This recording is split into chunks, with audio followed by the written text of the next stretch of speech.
Hello everyone. In today's video I'm going to answer one of the questions that is asked frequently in my channel, and that question is, what are the numbers that you find in the titles of my videos, and what do they mean? And actually, it's not only in the titles of my videos, but if you have any Arabic friends who communicate between each other, you would find them using that very often. So, what are these numbers and why are they used? I'm going to tell you that in a minute, but before that, let me tell you the story of these numbers.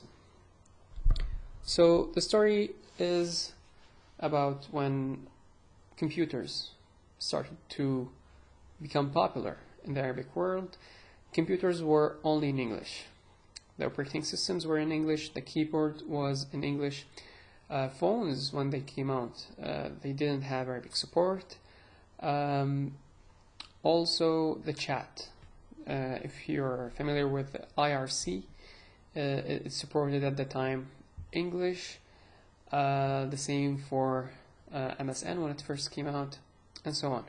So now, for Arabic people who did not want to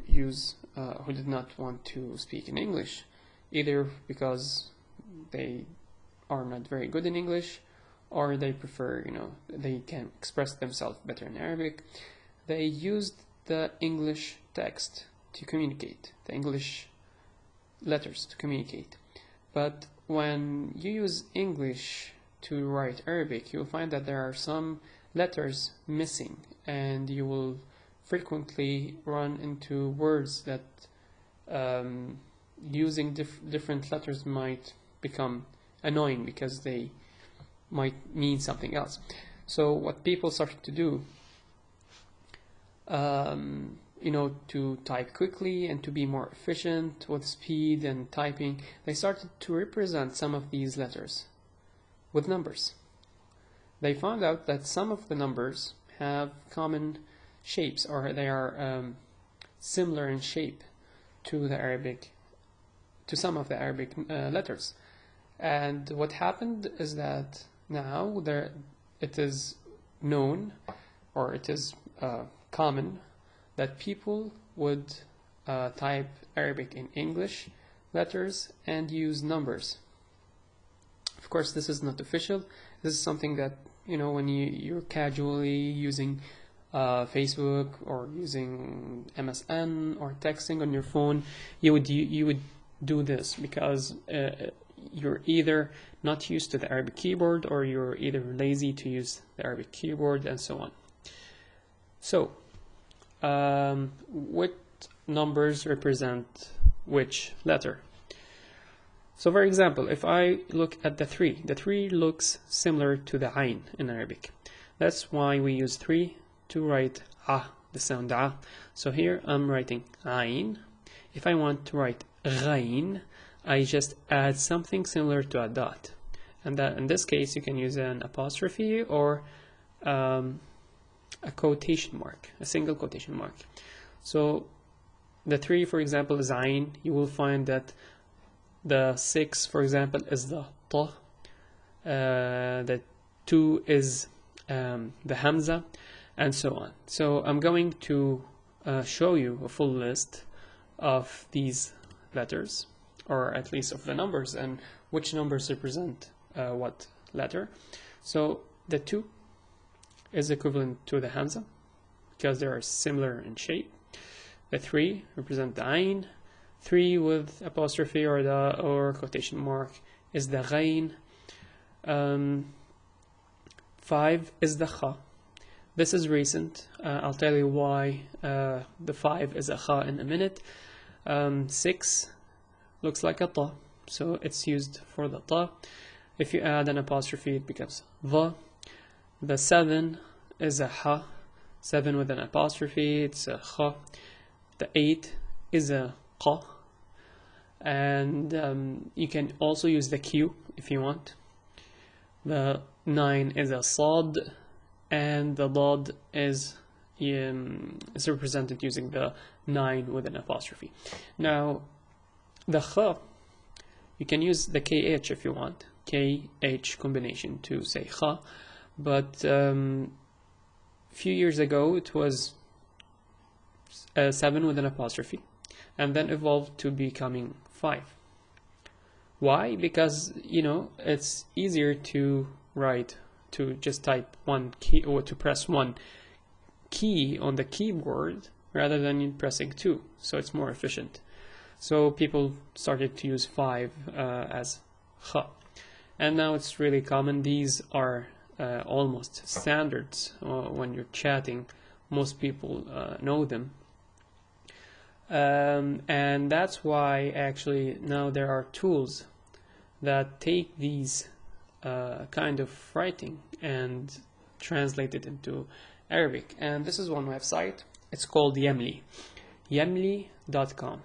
So yamli.com, for example, what it does is that if you don't have an Arabic keyboard on the PC you're using or on the phone that you're using, you can type in English and then it will make it Arabic. So for example, I'm going to write my name, or I'm going to write hello, my name is. So if I say in Arabic, it would be marhaban, marhaban, ismi.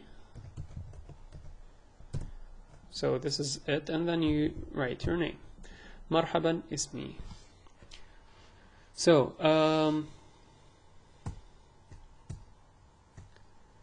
this is how Yamli works.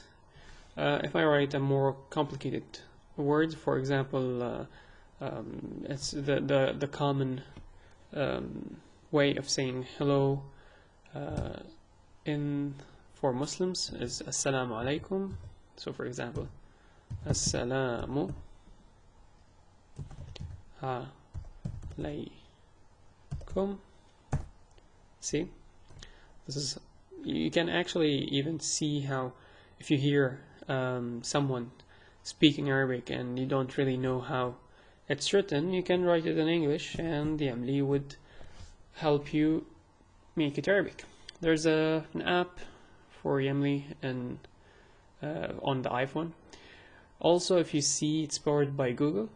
Actually, I've been using Yamli like 5 or 6 years ago, and at that time Google did not have that service. So Yamli, I think, was before Google started paying attention to this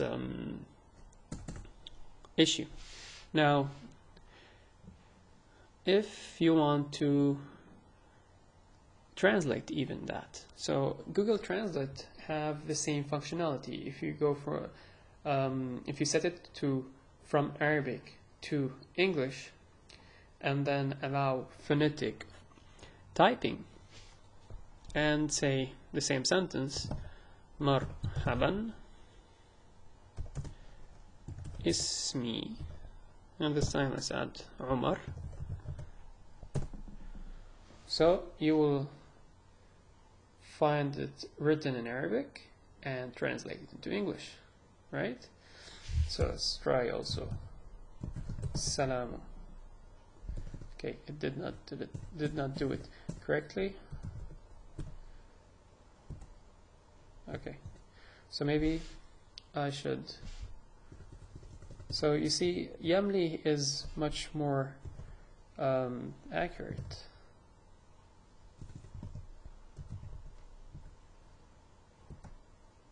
Yep, Yamli is more accurate in this issue.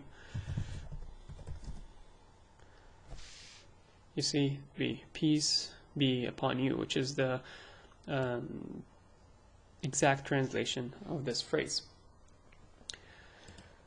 So this is it for this lesson.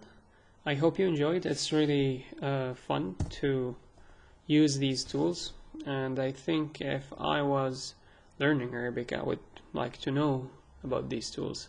So this is it for today. I would like to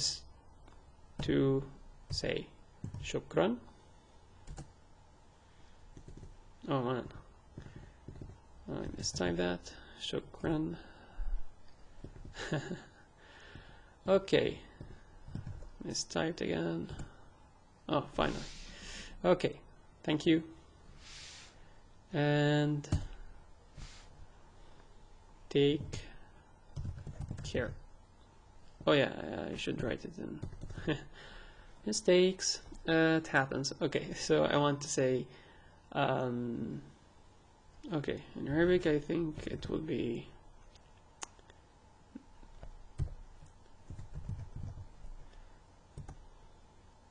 مع السلامة. Yeah, it's a very literate. It's a word for word translation. Let's say. So مع السلامة is actually equivalent to farewell, I guess. So that's it for this lesson. Thank you for watching and take care.